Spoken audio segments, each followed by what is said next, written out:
This is your WCIA 3 forecast first, sponsored by CIBM Bank. Good afternoon, meteorologist Adam Sherwinski here. Let's take a look outside here at the State Farm Center.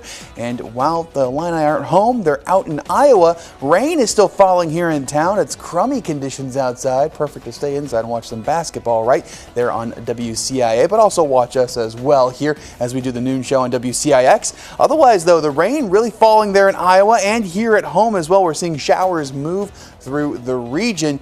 Here's where all the wet weather is. Champaign along I-57 all the way down to Effingham and out towards Bloomington Normal. 40s across the board, 48 in Springfield despite the rainfall. We'll see temperatures in the 50s later on today. More details on our full forecast on how long we stay in the 50s and where we could see colder temperatures.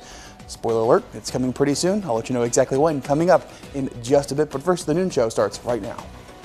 You're watching your local news leader.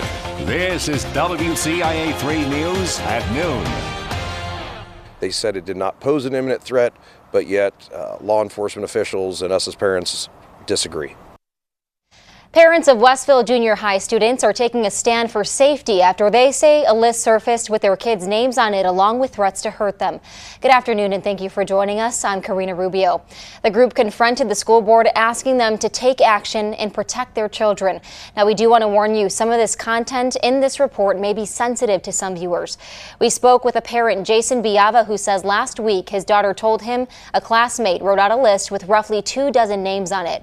It had about intentions to abuse and or kill some of the staff and students, as well as specific dates. For Biava's daughter, the date said July 23rd.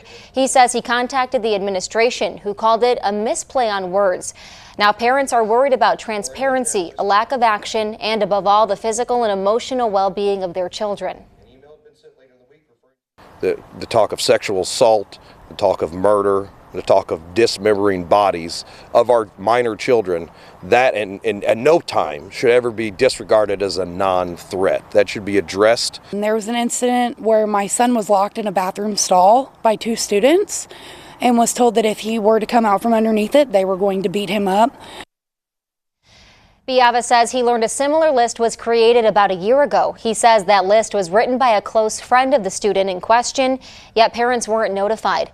In an email sent to some parents on Friday, Superintendent Seth Miller said school administration was alerted of the notebook and the concerning content in it earlier in the week. Miller says the school immediately involved police and they determined there was no immediate threat to students or staff. Now, Superintendent Miller also thanked Westville Police for the quick response. He said they asked the department for a visible presence at the school and assured parents not to be alarmed if they notice more officers in the area. You can read that full email on our website, WCIA.com. In other news, police say a 16-year-old Urbana teenager is dead after a shooting. This happened at an apartment near Prairie Green Drive and East Washington Street early yesterday morning. Police say the teen was shot in the head. He was taken to the hospital where he later died. Police say they don't know an exact motive yet, but it did not appear to be a random act of violence. Well, Governor Pritzker and other governors all across the country are calling on pharmacies to clarify their stance on distributing an abortion pill. This comes after Walgreens decided it would not dispense mifepristone in 20 states where attorney generals have warned they could face legal consequences if they do. Now, Governor Pritzker also says Walgreens plans to sell the drug in Illinois. Our state capitol reporter Theodora Koulivaris explains. Walgreens decided it will not sell mifepristone in states where the attorneys general told them they could face legal trouble if they do. That's because they say it would violate their state's abortion laws. Now, Governor Pritzker and 13 other governors want to know if companies like CVS and Walmart will follow suit. I suspect that they all intend to do what one pharmacy has done. And I think that's not a good outcome, and I think they need to rethink that. The FDA approved the use of mifepristone over 20 years ago, but only specific clinics and offices have been allowed to dispense the medication. A decision the FDA made earlier this year would allow pharmacies to start selling the drug, but they would have to be certified first. It is the choice of half of the people who get abortions. And to take away that option will impede people's ability to access the care that they need and also get the type of care that may be best for them given their circumstances. Bridget Leahy is the Vice President of Public Policy for Planned Parenthood Illinois Action. She says they applaud Pritzker and the other governors for sending the letter. They also share those governors' concerns.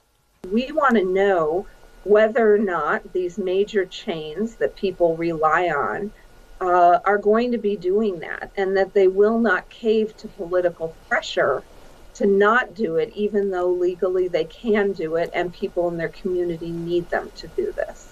Anti-abortion groups like We Dignify hope other pharmaceutical companies follow Walgreens' decision. Our organization would love to see more pharmacies go that direction of Walgreens and not prescribing, not passing out pharmaceuticals that are dangerous to women's health, and then also seeing more of a cultural shift and law shift to protect preborn children and support mothers. Now, the American College of Obstetricians and Gynecologists say mifepristone is safe and effective. The drug is also facing other legal challenges. A Texas judge is set to decide a case brought by an anti-abortion group. They want the FDA to reverse their decision approving the use of mifepristone. They want it completely taken off the market. Lawmakers are calling for more answers from Blue Cross Blue Shield of Illinois. This comes after the insurance company was fined $600,000 by the state after our Target 3 investigation. Senator Steve McClure says the fine on its own isn't enough. He's calling for public hearings so patients have the chance to voice their issues with the company. And that's another reason why there should be public hearings, because members of the public need to come and bring all the problems that they've been bringing, all of their individual senators and representatives, and put those out in public. Now we're investigating, the day one investigation ends, we start another one to see if they're following all the rules. Next week, lawmakers are meeting to discuss a set of rules for how insurance companies report their provider information, but the meeting will not have any representatives from health insurance companies at it. Well, the company who owns University Rehabilitation Nursing Home in Urbana says it's lost millions of dollars trying to keep that facility open. Manager William Rothner went before the county board for a second time this week, asking for a change to the deed restrictions, which require him to continue operating it as a nursing home until at least 2028. But he says one way or another, it will eventually need to close. I will not sit here and continue to fund what is unfortunately a situation that I believe is now irreversible, and be at a point where if I don't, I'm compromising patient safety. We are voting to ensure that people that are from our county will not be able to find a bed in our county. And that is just reality. Now, I'm not saying that it's a better alternative to have this nursing home in our county. He's hoping to sell the place to a substance abuse treatment facility, but the covenant would need to be changed. Rothner first asked the board for a change back in October, but was turned down. Well, health experts are warning there could be a spike in new COVID cases as people are enjoying spring break. Doctors say to watch out for signs of respiratory illnesses, including coughs, fevers, and runny noses. They also encourage good hygiene to keep yourself protected from getting sick. Another piece of advice, make sure to check to see if the area you are traveling to is at a high risk for COVID. When more people come in contact together, there's always a risk of increased transmission, but it's really hard to say because we have, obviously folks that have been vaccinated, other folks that are, still wearing masks. We're still, people may not be traveling as frequently as they had been before. She says it's never too late to get a COVID-19 vaccine if you haven't already. Well, several central Illinois cities have seen a drop in unemployment. The city of Danville is seeing an increase in job opportunities as several businesses are making their way to the city, including the Golden Nugget Danville Casino, Carl's new medical center, and a FedEx facility. The CEO of Vermilion Advantage says he's happy for the uptick in jobs, and the growth should make state legislators want to invest more in Danville. You always hear all the time that things go to Chicago. Well, it does because Chicago's pretty much a pretty good hunk of our growth of our economic wealth in Illinois. But there are places downstate that are doing well, and we need the help. And I think the state's going to realize that. He also says he's glad people won't have to travel far for resources that will already be in town. Also in Danville, a businessman is looking to buy the Vermilion County Fairground. He says he wants to purchase the 43-acre land and turn it into a sports complex for kids, families, and community members to enjoy. Frank Wright says he still wants to have fairs held there with nonprofit organizations, but the Fairgrounds board released a statement saying they have no intention of selling the land now or in the future. The board also says they're taking steps toward a bigger and better fair. Well, the Dick's Sporting Goods renovation in Champaign may have some people excited, but it has a group of Champaign carpenters taking a stand. The local 243 Mid-America's Regional Carpenters Council held the demonstration outside of the Marketplace Mall location. They say Dick's hired a company from outside of the area at lower cost with lower standards. They say these practices could start a race to the bottom with local workers left feeling the effects. Dick's expects Champaign area residents to come spend money in their store, but they won't allow area contractors and union members to come in and perform the work on there. So one of our old sayings is we like to spend our money where we make our money. We've reached out to Dick's Sporting Goods for comment. They have not responded. Well, some furry animals are getting new homes in Champaign. Volunteers with the Champaign County Humane Society are helping move dogs, cats, and other pets from one facility to the next. A project of the executive director says he's been making for a while now. She's excited they'll be able to provide a better home for furry friends than before, but they're also adding a separate building for classes, programming, and dog training. We can expand the offerings that we have for training and for other programs like doing low-cost vaccine clinics. We now have safe spaces where we can, welcome the public for those kind of things and help take care of animals. The Humane Society will have a soft opening sometime next week and a grand opening shortly after. All right, now let's check in with Adam now that you're up to speed on the news. Not the best stay out there, but people are probably inside watching the games anyway. I mean, we're inside watching the games right now, too. So, I mean, I get it. That's what's going on here. More action inside than outside. It's pretty wet. It's pretty boring outside. It's pretty gloomy. It's relatively warm, too. Temperatures in the 40s now, warmer than yesterday at least. Here's a look at Effingham. They had a little bit of rain earlier on. Now we're starting to see a little bit of a break for now, but the wet weather isn't done. I'll let you know how long the rain lasts coming up in just a bit.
now, Central Illinois' most accurate forecast with meteorologist Adam Sharinsky.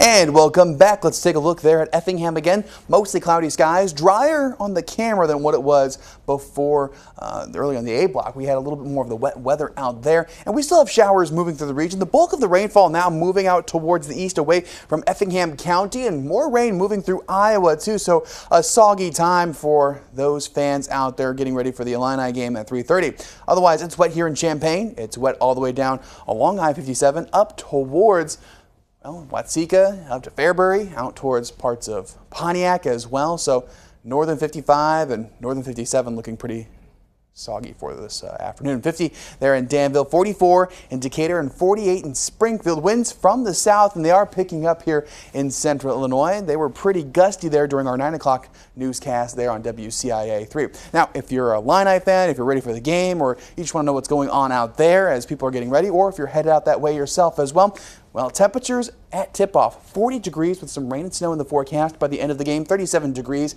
Temperatures dropping. They have a cold front pushing through, the same system that'll bring us colder air as well. 37, rain and some wintry mix out there as well. So kind of a messy day. And even if you're just staying home here in central Illinois, not paying attention to basketball, which is fine, you can also just enjoy some time on the computer, video games, stay inside. Temperatures, while they're in the 50s, it feels even colder with that rainfall out there. That's really cold rain falling from the sky. 52, rain, windy, and still relatively warm compared to the last couple of days. Slightly warmer in some places than the day before. 30, rain, windy, and a mix out there as well during the morning hours here. But the good news is that wintry mix that comes through and even some snowflakes, you'll already be still in bed before they start to really come out into the forecast. Future track showing that we've got more rainfall, maybe a clap of thunder out there, but that's about it. Otherwise, notice that we have a little bit more of that precipitation at the tail end. Starting to move out of here, but still a few spots here and there of some flakes flying there towards Peoria, up towards Bloomington Normal, and even out towards Lincoln as well. We're drying things out by 4:30. Mostly clear skies. We still contend with the windy conditions, though. Might see a few flakes for the early morning hours on Saturday. So Friday night going into Saturday morning. Tomorrow's forecast, much colder. 37 for a high temperature. We'll see that morning precipitation really before dawn. Clouds on the decrease here, and still pretty windy. Wind gusts up to 35 miles per hour. So we've got southerly flow. That's why we have temperatures in the 40s and 50s despite the rainfall and cloud cover for today. That's switching over to the more westerly winds there by tomorrow morning, 4 a.m., just before we get on air there on WCIA 3. We're seeing windy conditions come back for the day and stick around even as we go into Friday and Saturday. Let's take a quick look at the 7-day forecast. And with that 7-day forecast, you'll notice that we've got cold temperatures for Saturday and Sunday, but sunshine coming back into the forecast, 37 degrees. Could see rain return by the time we get to Wednesday of next week, but temperatures going from the 40s back into the 50s as well here. Well, another check of the 7-day forecast coming up. But Karina, I got to let you know, this is a kind of a great day. It kind of coincides well with things that are going on TV. You get to stay inside. I know the weekend, another one you might want to stay inside as well. Especially with that cold. Even without basketball, I'd stay inside. I would too. All right, thanks so much, Adam. We're going to let you know what we're working on for our 5 o'clock newscast. But first, the U.S. says Russians are closer to salvaging wreckage following an American drone collision with a Russian jet. The new video showing the moments leading up to that crash.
Live from your local news leader, Karina Rubio, and Central Illinois' most accurate forecast with meteorologist Adam Sharinsky. You're watching WCIA 3 News at noon. The Pentagon has released new video showing a Russian jet harassing an American drone, causing it to crash into the Black Sea near the border of Russia and Ukraine.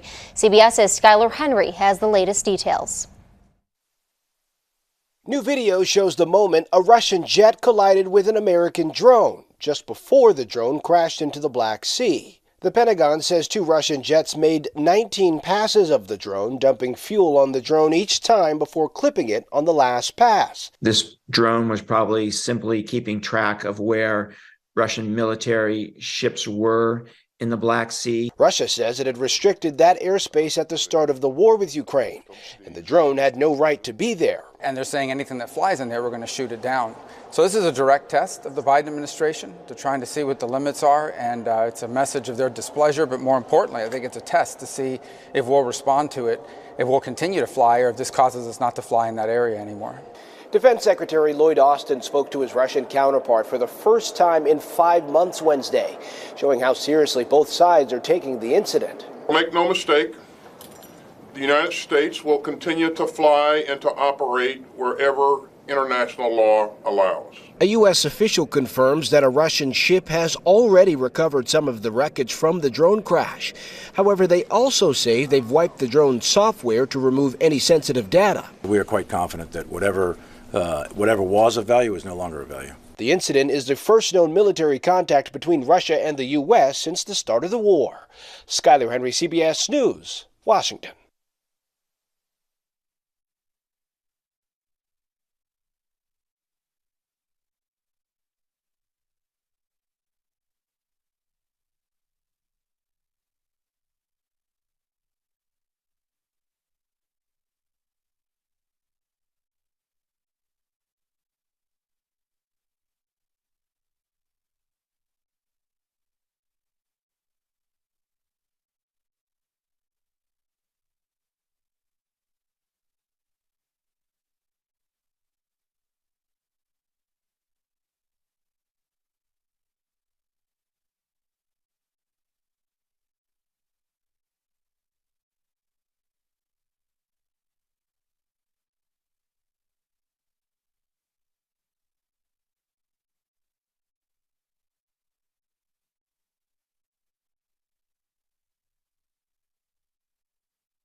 A woolly mammoth is coming to the U of I. Tonight at 5, a look at the new statue being built in Rantoul and how it was created. I'll tell you what, it's pretty cold out there. Not as cold as the temperatures that woolly mammoth probably went through back in the Ice Age. But you know what? It's warming up at least a little bit later on as the day progresses. The rainfall is really what makes it feel colder than it really is, right? 52, rainy for today. Some windy conditions as well. The windy conditions continue into St. Patrick's Day. 37 degrees, windy weather, colder. Even into Saturday, we're even colder, 29 for a high temperature. Might see some early morning flakes, though most of us will be asleep by the time that's rolling around. Sunday, lots of sunshine. Into Monday, warmer weather for next week. All right, thanks so much for joining us. We will see you back here tonight at 5 and 6 on WCIX. Have a great day.